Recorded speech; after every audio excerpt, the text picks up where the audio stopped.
Nós somos exploradores mesmo! Estamos na selva.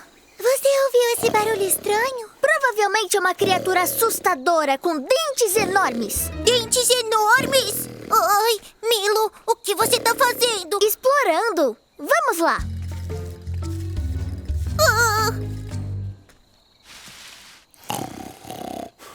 É o comandante Cottontail. Tire as mãos da minha banana de emergência! O quê? Onde estou? Oh, que bom que os jovens exploradores estão aqui. Sabem, eu estou buscando um tesouro muito valioso. O lendário Batedor Dourado dos Andes. Eu escalei montanhas inescaláveis. Cruzei rios impossíveis de cruzar. Eu estou tão perto do Batedor Dourado. Eu quase sinto o seu cheiro. Mas, infelizmente, não consigo ir mais longe.